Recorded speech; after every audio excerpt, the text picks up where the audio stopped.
Hello, we're glad to have you join us on the news on NT International, reaching you live from Abuja. I am Ruth Aguele. Let's take the headlines.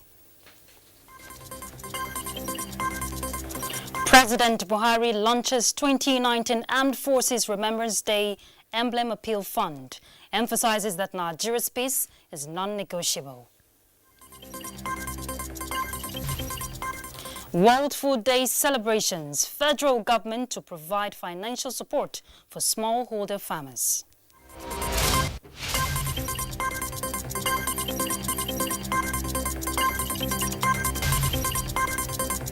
International Monetary Fund says closing gender gap and inequality can grow country's GDP by 1.2%.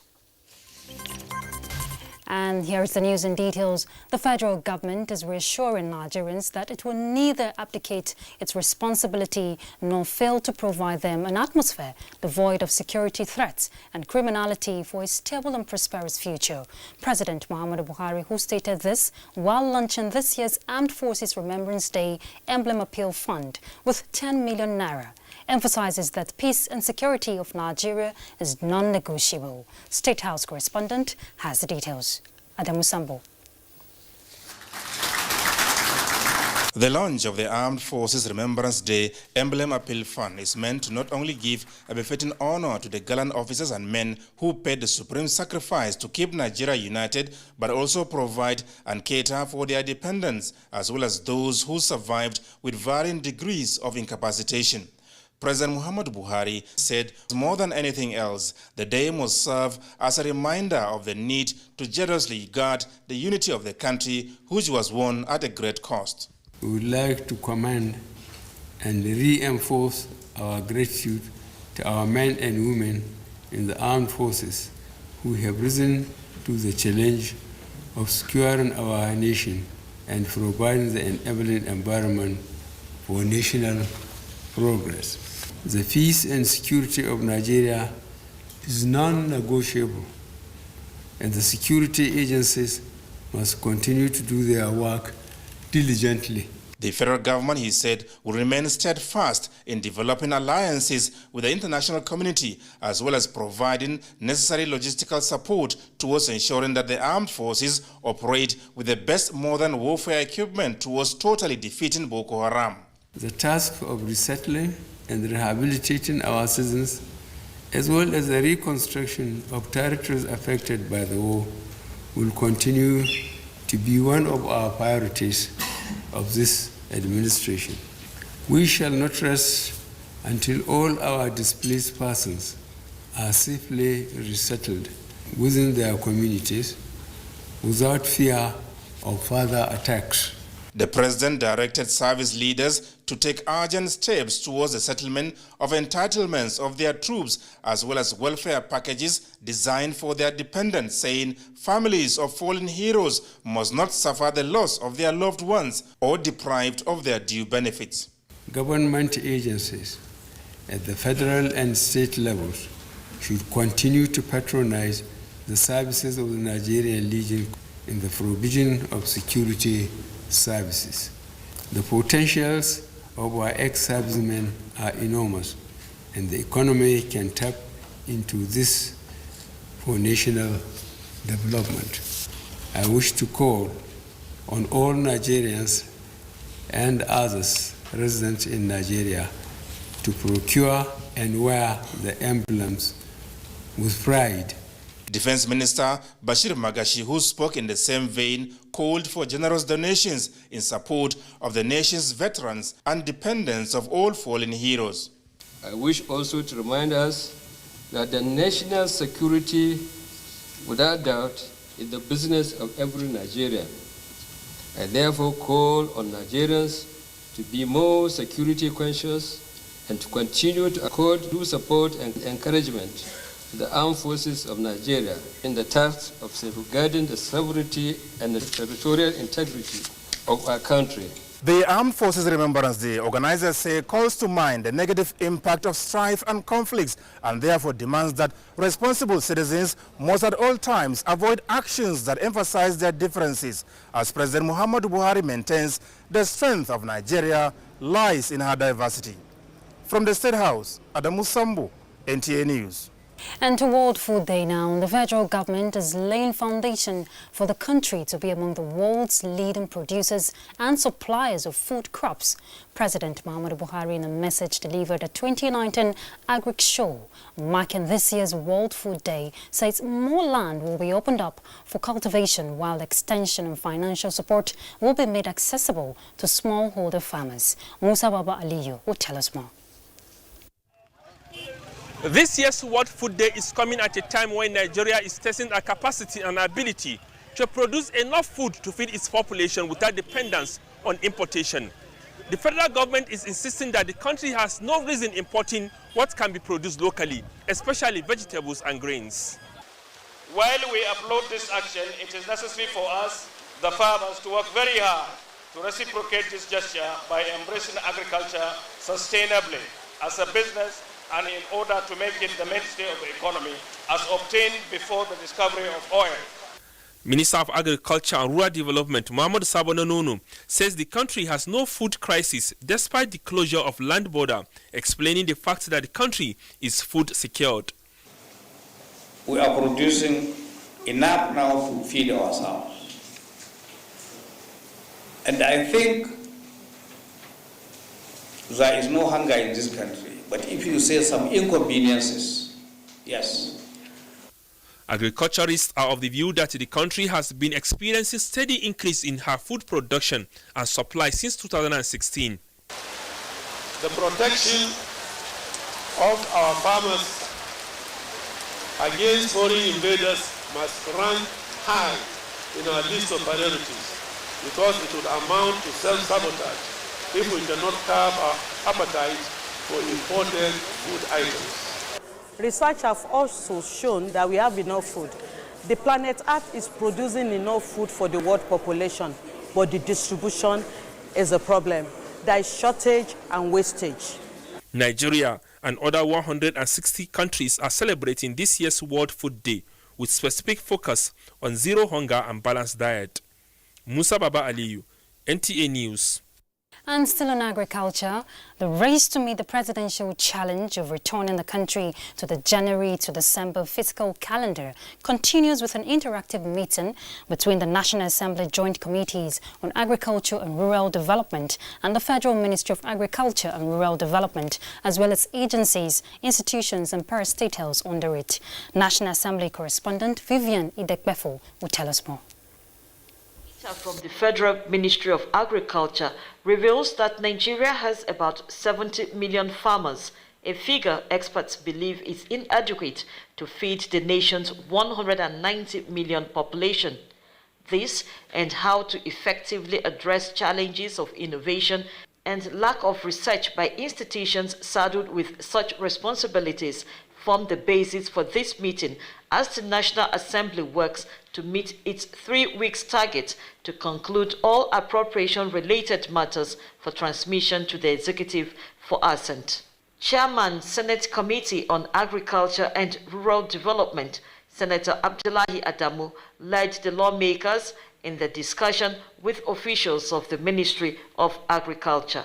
In line with the 9th National Assembly set goals and legislative agenda set to make national economy great and to ensure optimal welfare and quality of opportunities for Nigerian citizens. These can only be achieved as a result of good budget performance of the executive. There is no doubt that Nigeria's economy has had considerable trials and challenges. With a 2020 budget estimate of 83 billion naira, the Minister of Agriculture and Rural Development, Sani Nanono, and his team are faced with the challenge of how to tackle the disproportionate ratio of agri-extension workers, currently numbered 14,000, get adequate funding for the Bank of Agriculture, and the introduction of a pricing policy which is intended to help farmers make the right choices during planting season. 20 budget proposal of the ministry has therefore been prepared to align with project prioritization for the agricultural sector. The projects involve broad areas with key deliverables that are consistent with the economic recovery program to achieve quick transformation in the agricultural sector. If you look at it critically, we have problems of insecurity and unemployment. And with the conversation we have with the ministers and the PAMSET, for the first time, I think the sky is our limit. Going forward, the lawmakers want certain aspects incorporated into the financial document to stem what they describe as perpetual rollover of projects in their constituencies. I look at what you have for 2020 and what the ministry had in 2019 or has in 2019. It appears it has not addressed the issue of post-harvest. My basic concern is fundamentally on the issue of the Northeast. How do you synergize the security aspect in that area and your projects? I have a feeling that we do not have control over the pesticides we use. So what have we done to look at these issues? The meeting rose in agreement to support the current directive on partial border closure, as both parties consent to the need to harmonize funding strategies with the Central Bank of Nigeria while working towards achieving the president's target of lifting 100 million Nigerians out of. We apologize for that. That report was by Vivian Idekbefu. All right, let's talk judiciary now. The legal system in Nigeria encourages freedom of expression and fair hearing as part of the bundle of rights under Chapter 4 of the 1999 Constitution as amended. This and other rights are protected by the courts.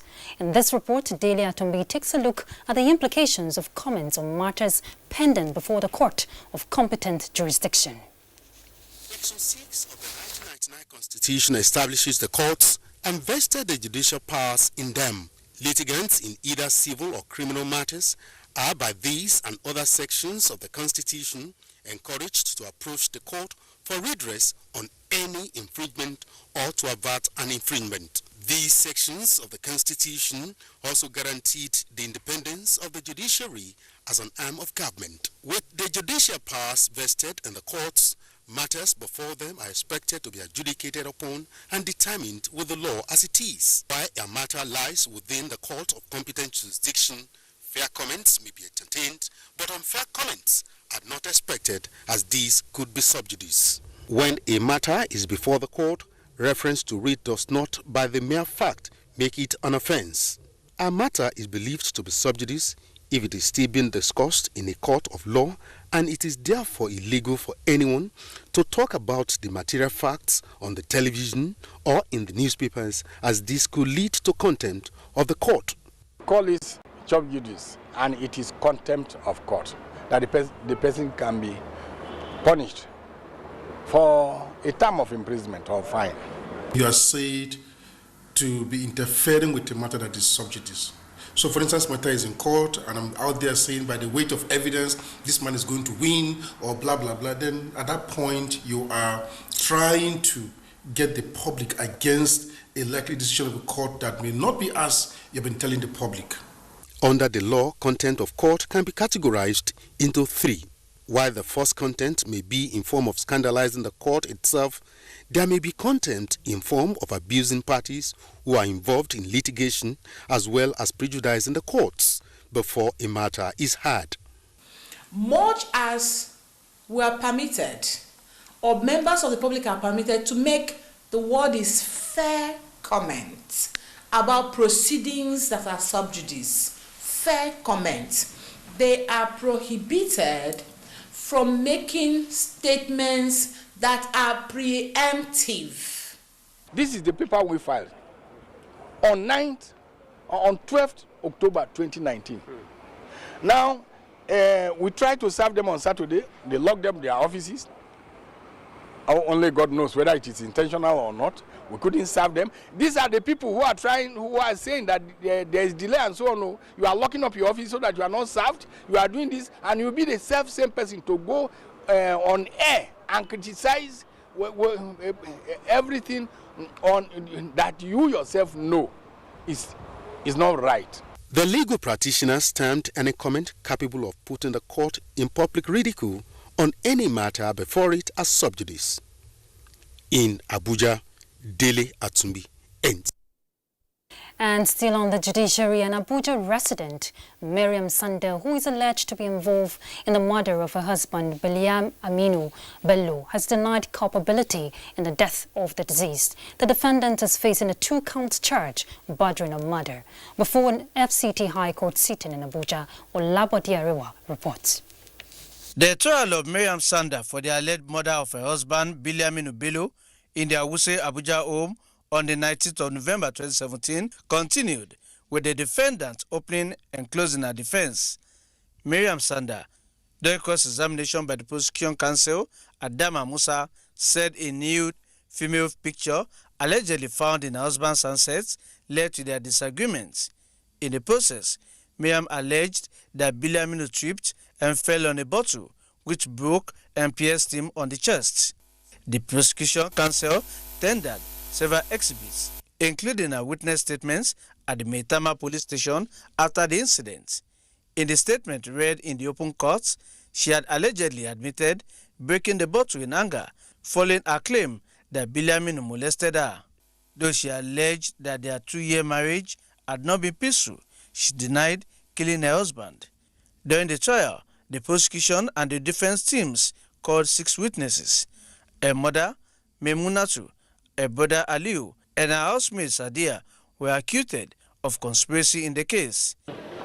Just give us a statement, please. No, there's no need. Miriam Sanda's alleged action is contrary to Section 221 of the Penal Code.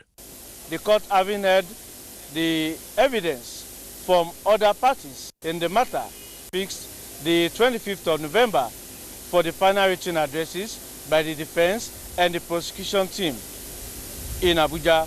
Olabode Arewa, NTA News. All right, let's go on a break. We'll be back, so please stay tuned.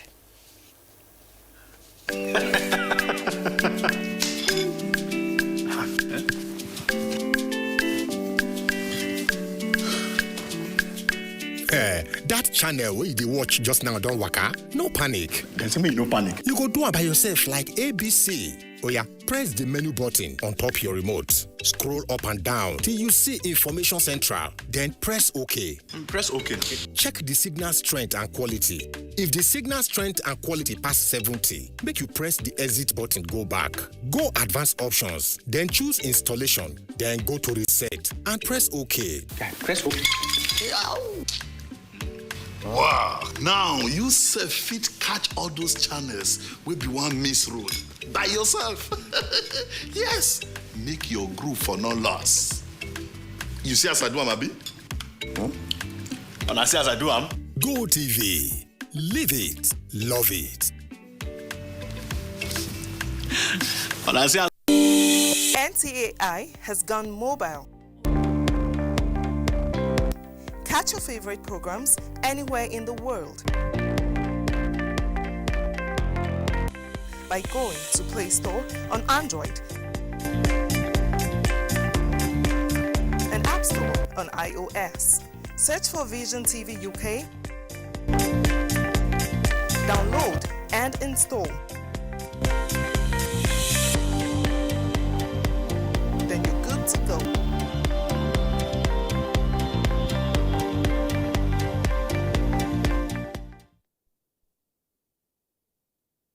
All right, thanks for staying with us. With a call for more emphasis to be laid on gender balance, the International Monetary Fund says closing gender gap and inequality can grow the country's GDP by 1.2%. Chimobi Walter in Nigeria reports that this was on the sidelines of the ongoing IMF World Bank annual meetings in Washington, D.C. With a population of about 200 million people in Nigeria, women, of course, account for 49.33% of that population. But this, experts say, has not accounted for an economic gain for the country, as women engage more in petty businesses, especially in the rural communities. To correct this anomaly, both in Nigeria and globally, the International Monetary Fund, IMF, is making efforts to get governments and the private sector to sort ways of encouraging women entrepreneurs and giving women more leadership roles, as this is believed to yield positive economic growth in the country and globally. Making sure that the economic advantages of women participating do not create huge disadvantages in families. For example, having childcare. Again, childcare benefits men and women, but it benefits women labor market participation more. Now, the meeting aims, among other things, to grant financial access to women and address other issues that affect women's bargaining power in ensuring that their role as women is felt economically in the country. In Washington, D.C., I'm Chimobi Walter Naji. Thanks, Chimobi. And back home, still on the financial sector, here is Onengie Fineface with details. Talking about minerals and mining, the Nigerian National Petroleum Corporation, NNPC, has announced the discovery of hydrocarbon deposits in the Kolmani River 2 well on the Upper Benue Trial and Gongola Basin in the northeastern part of the country. A release by the Acting Group General Manager, Public Affairs of the NNPC, Samson Makoji, states that the NNPC acquired 435.54 square kilometer of 3D seismic data over Kolmani prospect in the Upper Benue Trial, Gongola Basin. Preliminary reports indicate that the discovery consists gas, condensate and light sweet oil of API gravity ranging from 38 to 41 found in stacked silicilastic reservoirs of Yolde, Bima and Pre-Bima formations. The International Monetary Fund has urged policymakers around the world to work assiduously towards reducing regional and global trade tensions so as not to increase market vulnerabilities. This, they say, will adversely affect capital inflows and foreign direct investments. The IMF also says that non-Paris Club agreements in Africa grows the issues of debt vulnerabilities on the continent. That's it on Business News segment. I'm Onengie Fineface. All right, thank you, Onengie. Now, Minister of Labour and Employment, Chris Ngige, has promised a amicable resolution of the lingering issues of consequential salaries adjustment between the federal government and organised labour. He gave the assurance in his opening remarks at the day 2 of the meeting holding at the conference room of the ministry.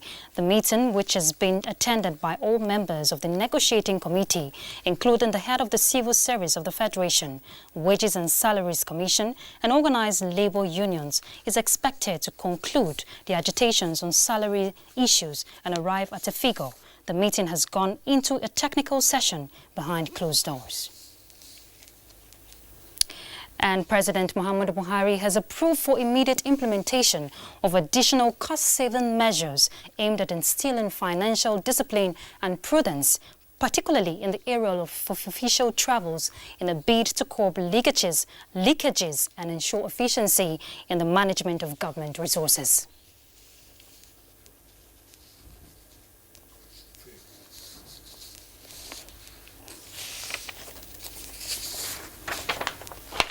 All right, let's move on. The Federal Executive Council this Wednesday approved more than 2 billion naira for the provision of critical infrastructure to further strengthen security in the nation's aviation sector. Now, this has come in less than a week after the sector was adjudged as one of the most secured in the aviation world. The Council equally approved the construction of 2 oil and gas parks towards providing better service for the petroleum industry in Nigeria. State House correspondent Jide Onifade reports. All right, we'll bring you details in our subsequent bulletin. And in another development, Secretary to the Government of the Federation, Boss Mustafa, has advised the general public to be aware of fraudsters and their cohorts who use his designation and office to defraud unsuspecting Nigerians. Here's the report. In a statement, Boss Mustafa said his attention has been drawn to unrelenting activities of faceless persons using the social media and other platforms to lure unsuspecting members of the public to submit their curriculum vitae at a fee to a non-existing desk at the office of the Secretary to the Government of the Federation for federal government appointments. Similarly, inaccurate information is being peddled about constituency projects being executed under his office, while numerous forged introductory letters purportedly issued from his office seeking diverse favors from individuals and corporate entities for personal gains are in circulation. Boss Mustafa notes that for the avoidance of doubt, his office neither executes nor supervises constituency projects, and that measures have been taken to track these imposters and bring them to justice. All right, up next is foreign news with Justin Bem-Unyi.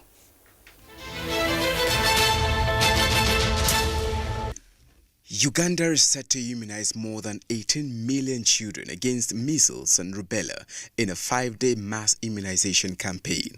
The campaign, funded by the country's government, AVI, the Vaccine Alliance, the United Nations Children's Fund, and the World Health Organization, covers 43% of the population. The immunization campaign includes 8.2 million children younger than 9 months, or 20.5% of the population will also receive the oral polio vaccine. In other news, Turkish President Recep Tayyip Erdogan has rejected a U.S. call for an immediate ceasefire in northern Syria. Mr. Erdogan's comments come ahead of a visit to Turkey by the U.S. Vice President and U.S. Secretary of State. Turkey launched an offensive designed to drive away Kurdish troops after their main ally, the U.S., pulled out. Russia, which backs Syria, has said it prevented clashes between Turkish and Syrian forces, which have now moved into the area after a deal with the Kurds. Turkey considers elements of the Kurdish-led Syrian Democratic Forces a terrorist organization and want to push them away from the border area. In the meantime, EU and UK officials have resumed Brexit talks in the hope of reaching a deal that can be agreed by leaders at a key summit on Thursday. Reports say Prime Minister Boris Johnson is expected to update the cabinet on the progress of the negotiations, which continued into the early hours. On Tuesday, there were unconfirmed reports that an agreement was imminent. Justin Bem-Unyi, NTA News. And that concludes the news at 7 on NTA International. Thanks for your time. I am Ruth Aguele. Bye.